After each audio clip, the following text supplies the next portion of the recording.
जिस प्रकार से आप देख रहे हैं कि आए दिन पत्रकारों का उत्पीड़न बढ़ता जा रहा है, कभी हत्या हो जाती है तो कभी भ्रष्टाचार जब पत्रकार उजागर करते हैं तो उन्हें उल्टे ही फंसाकर जेल डाल दिया जाता है। और पुलिस सरकार के ऊपर कोई मुकदमा लिखाने के लिए जाता है, इतनी तेजी से मुकदमा लिखती है, इतनी तेजी से जेल भेजती है, जैसे लगता है सबसे बड़ा अपराधी उत्तर प्रदेश में इस समय पत्रकार ही है।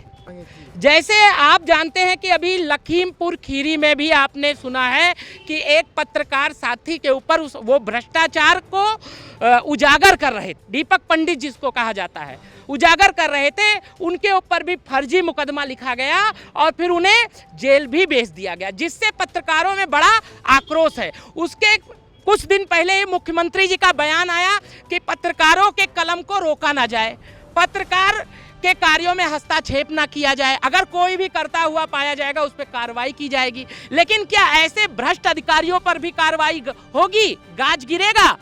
भ्रष्ट पूंजीपतियों पर गाज गिरेगा? भ्रष्ट नेताओं पे गाज गिरेगा?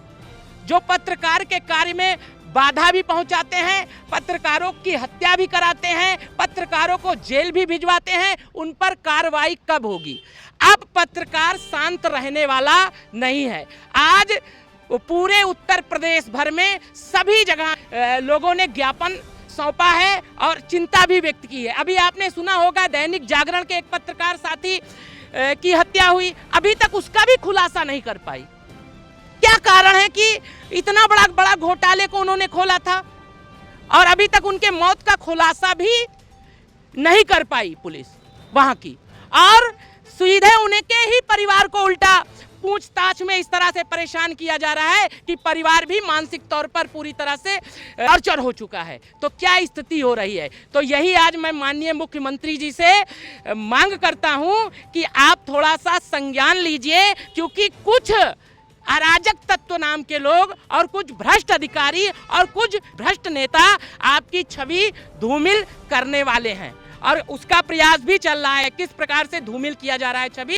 तो 2027 का चुनाव है, अगर यही स्थिति रही तो फिर क्या होगा आप खुद समझ सकते हैं। जब लोकतंत्र का चौथा स्तंभ ही सुरक्षित नहीं बच पा रहा है तो जनता की क्या स्थिति ये लोग कर रहे होंगे, एक बार चिंतन करके देखिएगा। भारतीय पत्रकार सुरक्षा कवच का राष्ट्रीय अध्यक्ष अंतरिक्ष तिवारी।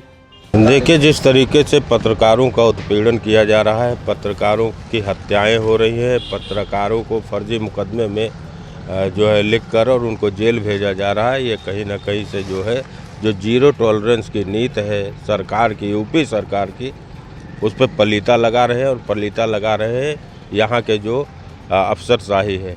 पत्रकार का काम सिर्फ होता है सच दिखाना, भ्रष्टाचार को उजागर करना, और वो पत्रकार बखूबी कर रहा है। जैसे दीपक पंडित के ऊपर जिस तरीके से FIR लॉन्च की गई, उसको जेल भेजा गया, तो हम लोग तो साथ चलते हैं प्रशासन के, शासन के, लेकिन न शासन हमारा साथ देता है न प्रशासन साथ देता है। इसलिए अब आर पार की लड़ाई लड़नी होगी। पत्रकारों को भी सोचना होगा कि अगर ये साथ नहीं देते हैं तो इनका साथ क्यों दें, हम भी नहीं देंगे। अगर इनके पास लाठी डंडे हैं तो हमारे पास कलम है, हम अपने कलम की ताकत से ही जो है जो उजागर करना है उसको उजागर करते रहेंगे। कितनी भी दमनकारी नीति हो इनकी, हम इस तरीके से इनके खिलाफ आवाज़ उठाएंगे और ये हर पत्रकारों को उठाना चाहिए। हम सिर्फ भ्रष्टाचार उजागर करते हैं, सरकार की नीतियों का हम विरोध नहीं करते हैं। सरकार जो करती है, अच्छा काम करती है, उसको भी दिखाता है, और जो समाज में ठीक नहीं होता है उसको भी उजागर करते हैं।